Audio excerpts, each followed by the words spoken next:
has no age. You might say, well, we've talked about this a long time, but I guess since yesterday, just thinking about it, how young he is and what he's already went through, it would do us all some good to be ready ourselves. I know we talked about if you stay ready, you got to get ready. And we talked about ready, but I want you to think about in the New Testament alone, how much the Bible talks about being ready. And I asked you this morning, are you ready? Are we ready? I know we're fixing to go to revival, and I'm not trying to do this or do that, but boy, when you hear news like that, you start thinking about your own life. You start thinking about how precious and how short life actually is. And I've mentioned it before, but right after high school, there's been several that I went to school with that passed away right after high school. One young man, I played football with him all through high school. Was on his way back home.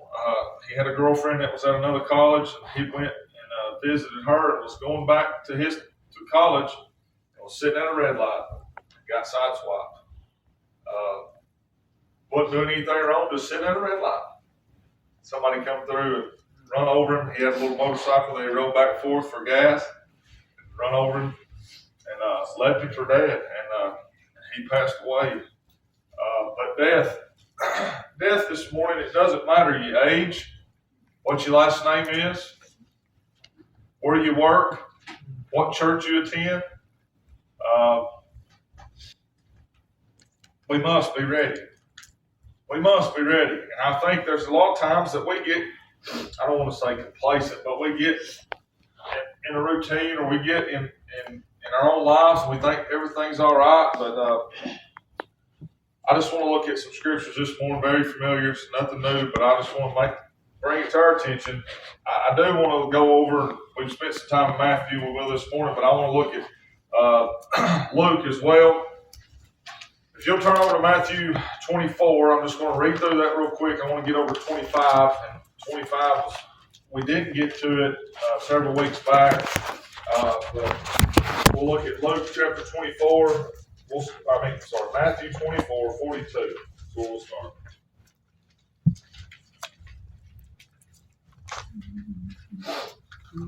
Matthew 24, 42.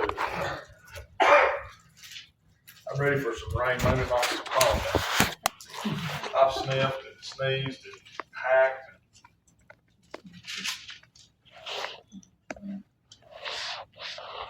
24:42, book of Matthew.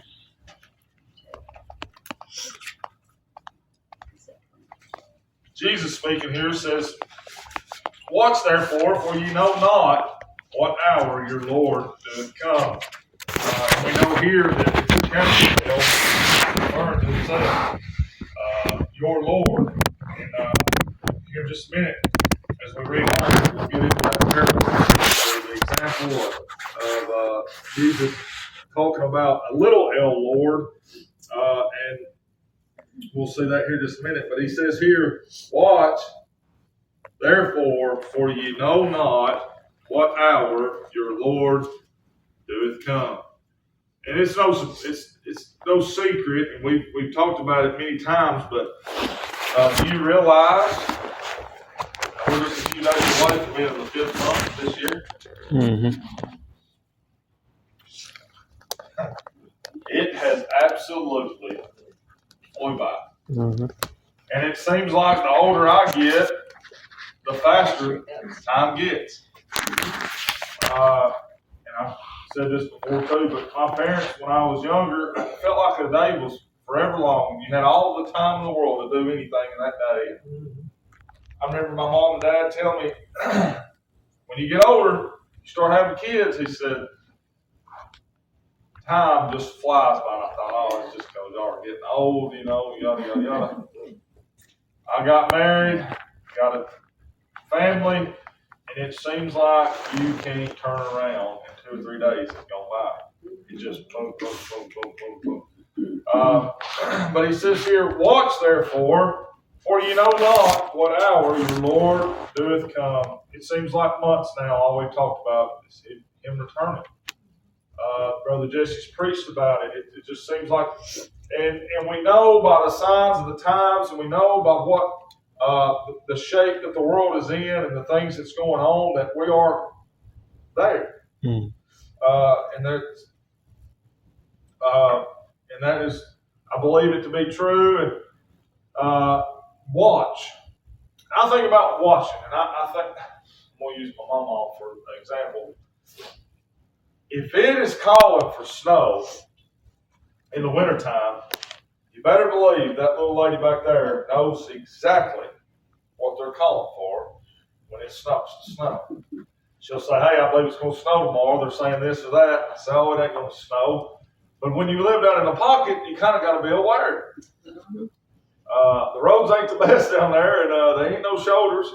And so when you live down in there, you got to make sure you got everything you need before you go in. And it typically gets a lot worse there than it does down here in the valley.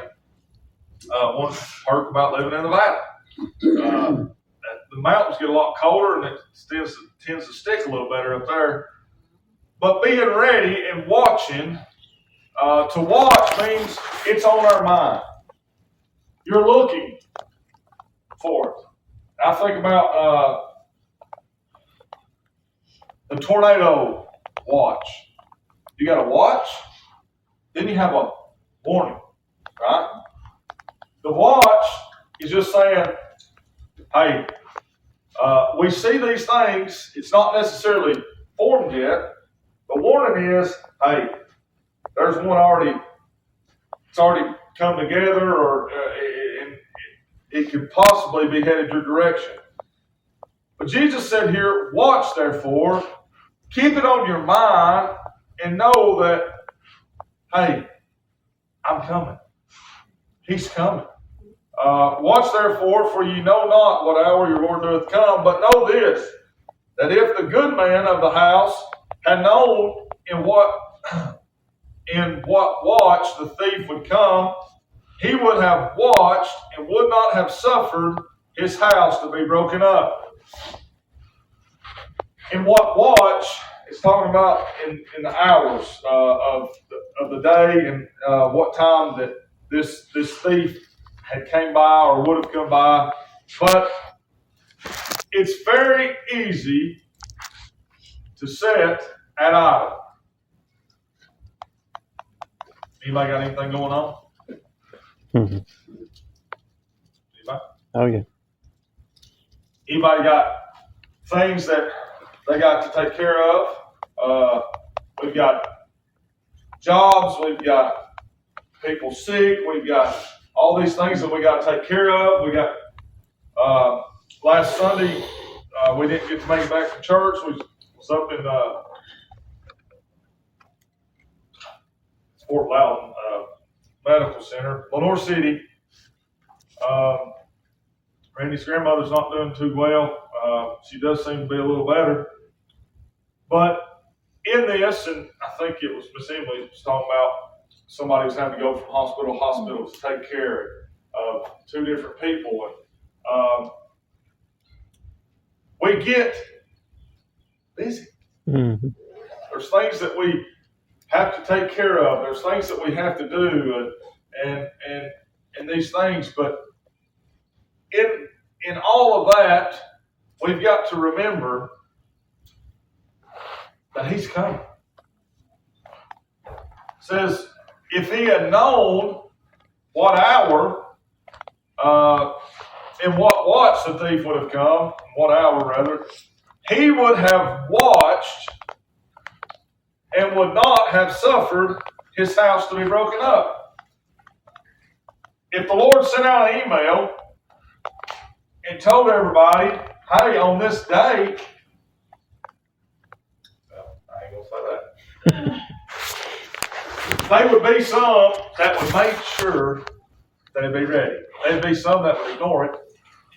But we don't know what hour, do we?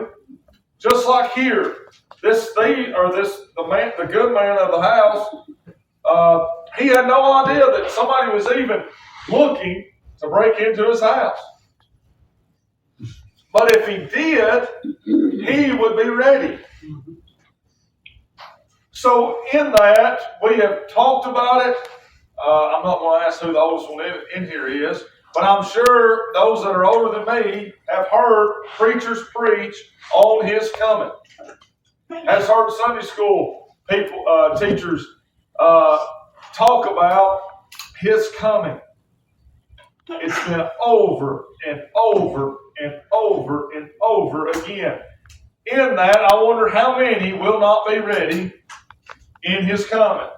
Knowing we don't know exactly what hour or day that the Lord will come, but we know that he will.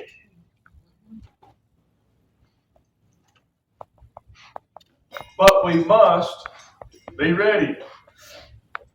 So going further here, 44, therefore be ye also ready, for in such an hour as ye think not, the Son of Man cometh. Notice what he says here. Also, for in such an hour as ye think not, the Son of Man cometh.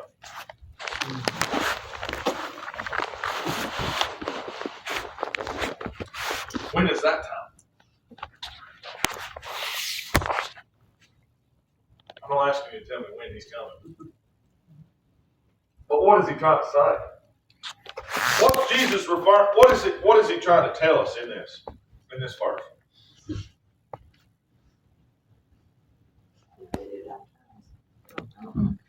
To sum it up, in a time that you think not, so when is that?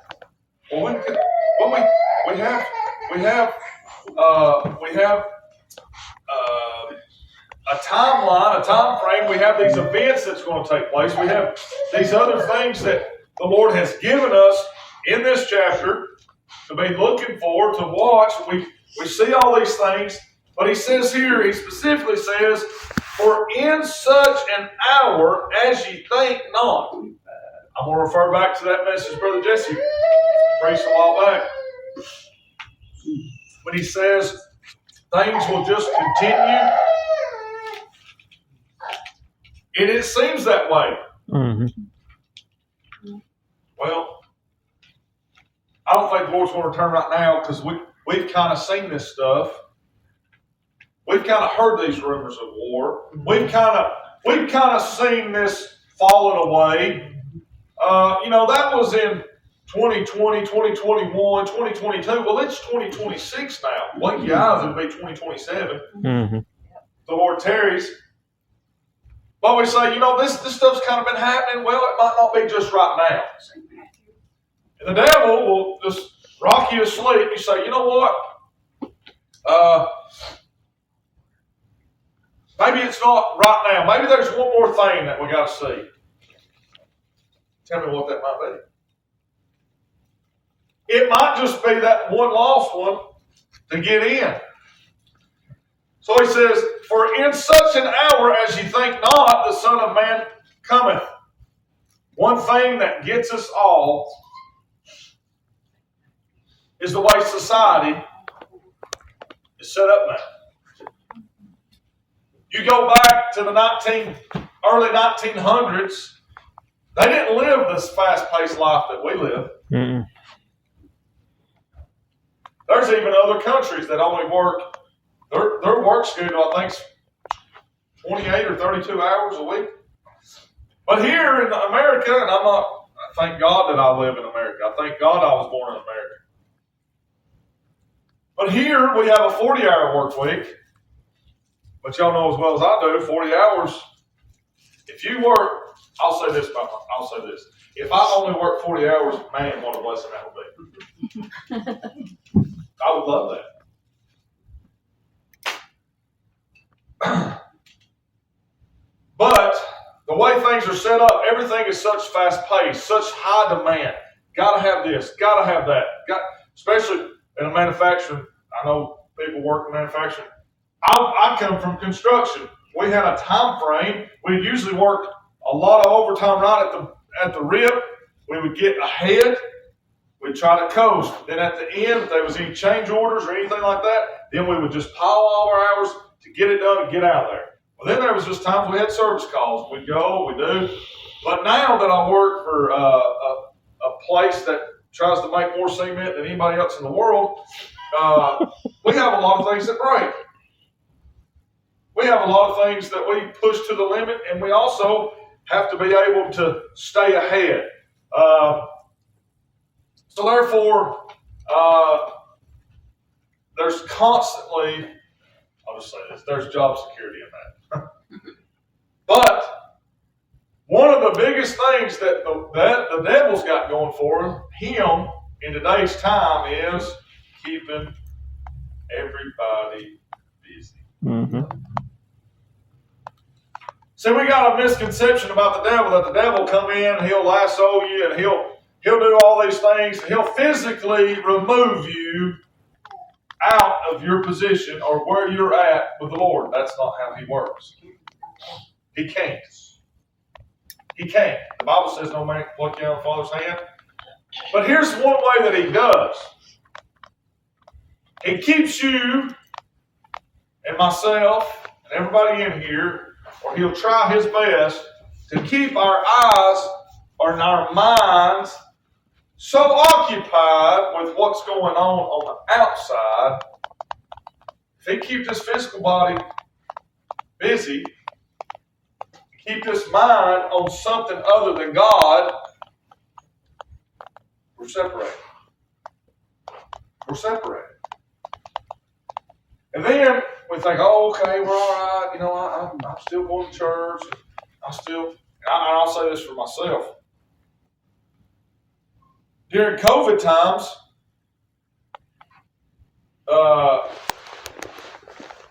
it got hard on me. So what do you mean by that?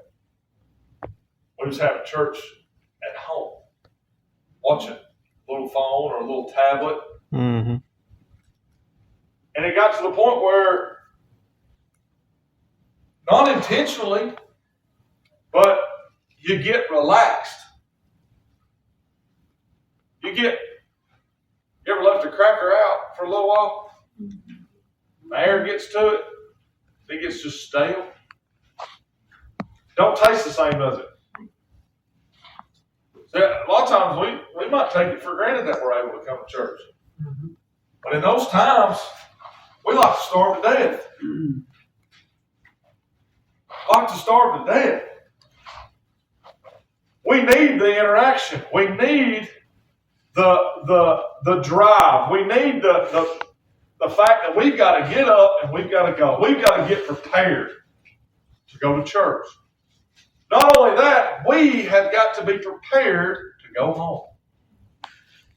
So here, he says, in an hour that you think not, that's when he'll come. When we're all lulled to sleep and the devil's got us, got the world just rocked to sleep. Oh, the Lord's supposed to be coming. Has he come yet? Hey, it'll happen so fast, you'll not have time to get ready then. And there's scripture on that here in just a minute. Who then is a faithful and wise servant whom his Lord hath made ruler over his household? I know I went over this here a while back. I'm not going to spend a whole lot of time here. To give them meat in due season. Blessed is that servant whom his Lord, but notice little l, this is the Lord Jesus here speaking, showing an example, a reference, an example, as you will, of a physical life of a servant or a worker to a landlord or somebody that had a farm or somebody that had a lot of land and he had these workers there. This is a physical example of something spiritual. Okay? So the little L, Lord, is the landlord or the one that owned the place, and he says here, blessed is that servant whom his Lord, when he cometh, shall find so doing. Now we're going to see here in just a minute that this landlord had somewhere he had to go. He had to go somewhere, I don't know, call it a business trip, called a meeting of the farmers, I don't know, but he had to physically leave. So he took this one that was faithful and put him in charge here, and kind of the overseer until he gets back, rather. And it says, blessed is that one that when he returns, he finds him doing what he's supposed to be doing. Okay? So he says here, verily I say unto you that he shall make him ruler over all his goods. And if that evil servant shall say in his heart, my Lord delayeth his coming. What's the world saying today? Oh, Jesus. Oh, I've heard this about Jesus. I've had individuals, older gentlemen. This was probably 11 years ago, 10, 11, 12 years ago, somewhere in there. And I worked with this man. When he was talking, he kind of was, he was a rough character now. He was a rough cat. And he kind of was questioning me a little bit. And I respected him. He respected me. He wasn't really rude, but you could tell the church stuff, and that ain't in his mind at all. But he said, he's kind of asked me a question there, and he said, you know, I've heard that stuff my entire life. Oh boy. Here we go. He said, my grandmother, great-grandmother, don't quote me, but had told him about it and was a Christian and went to church, and she'd tell us all that. He said, heard it all my life. She's heard it all her life. I ain't seen nothing yet. Or I ain't seen nothing. I said, but when you do. I said, his name was David. I said, David, we don't know that day. We just got to be ready when it happens. We got to be prepared. So here he says, verily I say unto you that he shall make him rule over his goods, all his goods. And if that evil servant shall say in his heart, my Lord delayeth his coming, what's happened? Oh, I've heard it, and I've heard it, and I've heard it, and I've just heard it over and over and over and over. Where is it? It says here, and shall begin to smite his fellow servants, and to eat and drink and the drunken. The Lord of that servant shall come in a day when he looketh not for him, and in an hour that he is not aware of, and shall cut him asunder and appoint him his portion with the hypocrites, and there shall be weeping and gnashing of teeth. He got to the point where he said, he was supposed to already be back, according to my calculations, but he's delayed, so I have a little bit more time on my hands. And it made the reference here, and begin. And begin. To begin something, that means you started something. And he began to start these things. But yet, once his Lord returned, what did he find him doing? Not what he was doing previously. He found him after he began to do these things and started acting like the others because he thought he had plenty of time. Then the consequence comes. And shall cut him asunder and appoint him his portion with the hypocrites. There shall be weeping, gnashing of teeth. Chapter 25. Then shall the kingdom of heaven be likened unto 10 virgins which took their lamps and went forth to meet the bridegroom. And 5 of them were wise and 5 were foolish. They that were foolish took their lamps and took no oil with them. Well, that don't make no sense, does it? What are you going to do with a lamp if you ain't got no oil? You got to have the oil for it to burn, do you not?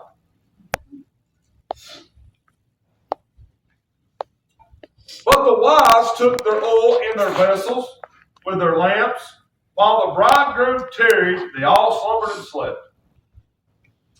Now, can we find some common things here some likeness between them. And we can find there's one thing that's missing. Right? There's 10 virgins, 5 and 5. The Bible separates them as 5 wise and 5 foolish. All 10 of them had lamps. We can agree on that, right? Mm-hmm. The only thing that's missing is 5 had oil and 5 did not have oil. But Jesus is speaking here and he says they were 10 virgins. That represents what? Purity, cleanliness. They all 10 of them. Another hand out. All 10 of them were considered the same. 10 of them had lamps. 5 only had oil. Let's go a little further. He says, while the bridegroom tarried, they all slumbered and slept. All 10 of them was asleep, was resting. They all was asleep. No difference there, right? No difference. And at midnight there was a cry made, Behold, the bridegroom cometh, go ye out to meet him. Then all those virgins arose and trimmed their lamps. All 10 of them. All means all, right? All means all. They all 10 woke up. They got up. They trimmed their lamps. And the foolish said unto the wise, Give us of your oil. For our lamps are gone out. Their lamps didn't go out. They was never burning because they didn't have no oil. They didn't take oil with them. They didn't have no oil. So he says here, but the wise answer say, Not so, lest there be not enough for us and you, but go ye rather to them that sell and buy for yourselves. And while they went to buy, the bridegroom came, and they that were ready went in with him in the marriage to the marriage, and the door was shut. You're not going to have time to get prepared when he comes back. They was very close to being ready. They even trimmed their lamps. But they didn't have what it took for it to burn. So in that, they said, wait. The other 5 said, hey, if we give you this, we'll not have enough for ourselves to go. We're the ones that brought it. Brother. So why don't you go, and you're going to have to go get you some. Go to where it's sold. You're not going to have time to go make things right and get prepared when he returns. It'll be too late. That's why it's spoken of so many times throughout the Bible. Be ready. Be ye ready. Be ye ready. When is that? Now's the time to be ready. Now's the time to be prepared. Think about that young boy. He's 13 years old. You don't know. Every one of us in here right now might not ever get to see the rapture. That's not promised. We might not be alive by then. It might happen 10 years from now. I would like to be alive in 10 years. But we don't know. We don't know. We say, this is the generation. Yeah, I believe that this is the people. This is the time. This is going to take place. The generation of the time that the Lord's going to return. You might not be able to make it yourself. You might be gone by then. So what does that mean? Every time you get behind the wheel of that vehicle out there that you drove here, every time that you head off to work, every time you head off to the grocery store, every time you head off to take your kids to school, every time you head off to the ball game that your kids fixing to play in, every time you head off to go visit somebody that you need to visit, you're not promised that you'll make it there. You're not promised you'll make it back. Tonight, we're not promised that we'll make it back to church. We might not make it through this church service. So what does that mean? Every second, every minute of the day, we have got to be prepared. Just because they was virgins didn't mean they was ready.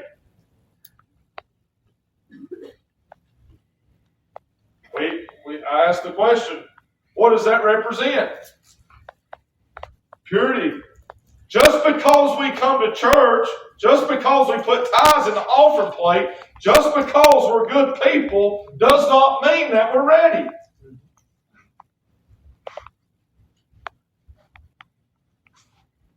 This might not be for anybody but myself.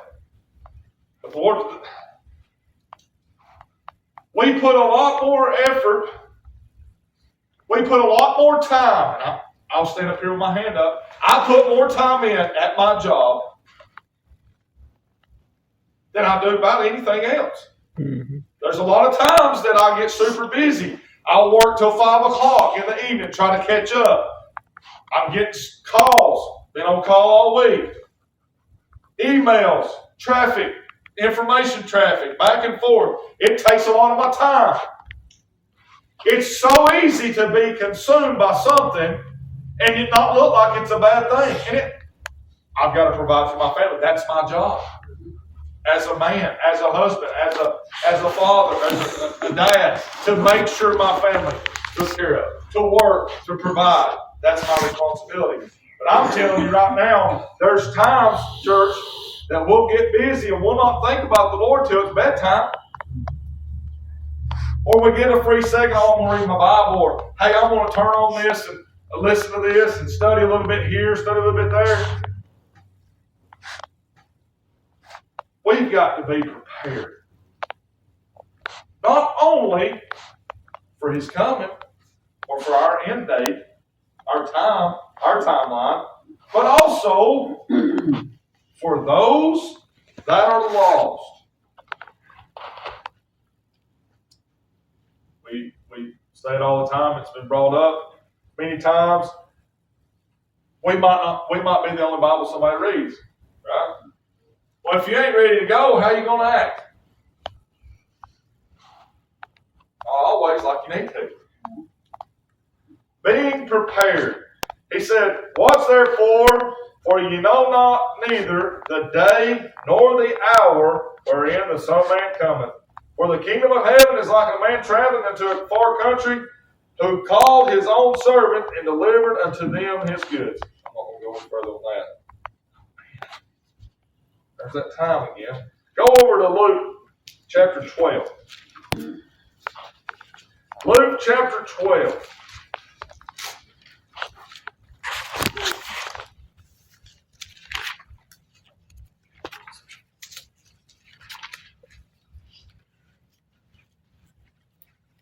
Now, I'm not going to have time to go all the way through 12.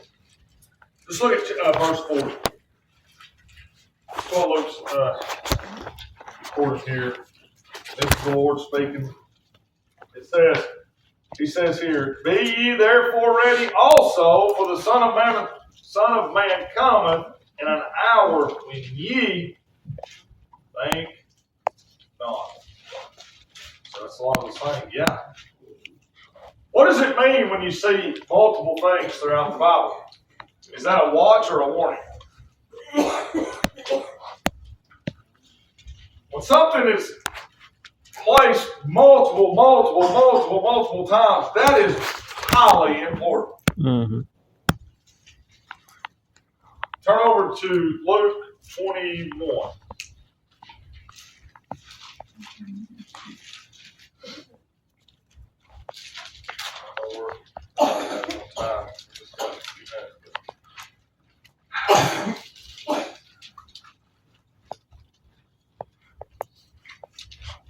We'll start verse 7. Chapter 21, verse 7. "And they asked him, saying, Master, but when shall these things be, and what sign will there be when these things shall come to pass?" And he said, Take heed that ye be not deceived, for many shall come in my name, saying, I am the Christ, and the time draweth near. Go ye not therefore after them.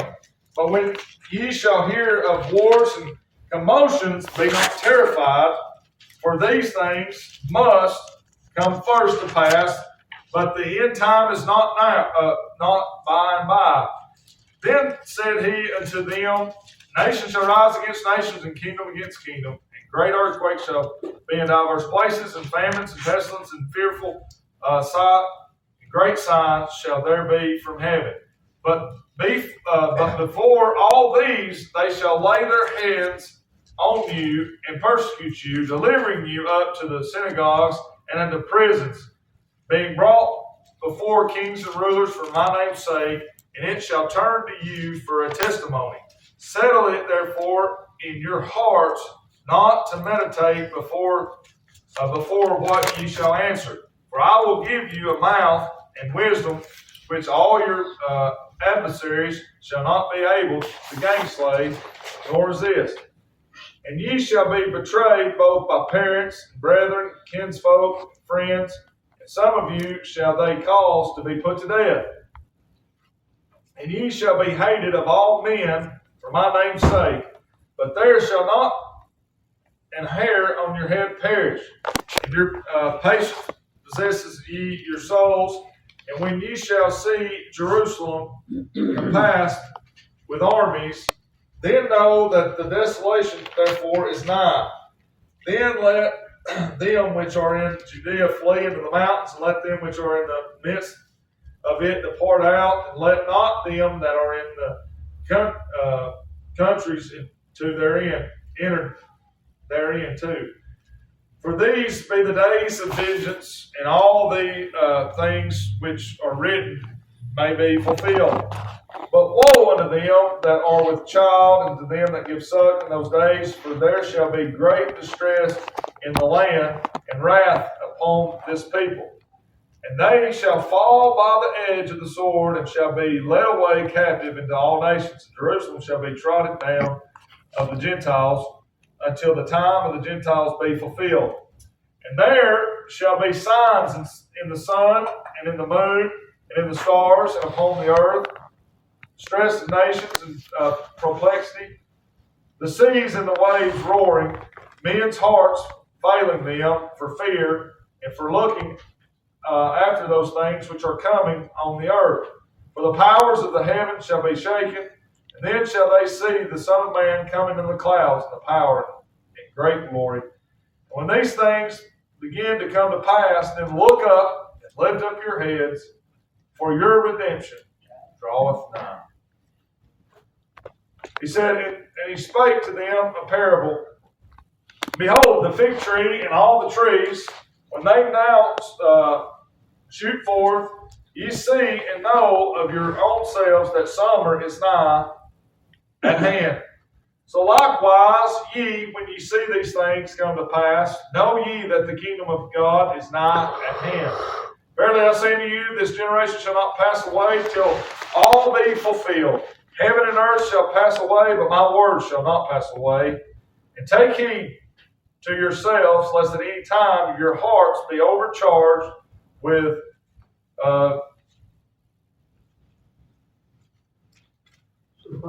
surfeiting and drunkenness and cares of this life, and so that day come upon you unawares. For as a snare shall it come on all them that dwell on the face of the whole earth. Watch ye therefore, and pray always, that ye may be accounted worthy to escape all these things that shall come to pass, and to stand before the Son of Man. Notice what the Lord said here. Watch ye therefore, and pray always, that ye may be accounted worthy to escape all these things that shall come to pass, and to stand before the Son of Man. To say we have to be ready is an understatement. I don't think it can be said too much. I don't think it can be talked about too much. Church, at all times. At all times, it's vital. It's vital. He said if you knew what hour, you would be ready. But we don't. So in that, we have to be ready always. Anybody got anything this morning? We've got just a few minutes.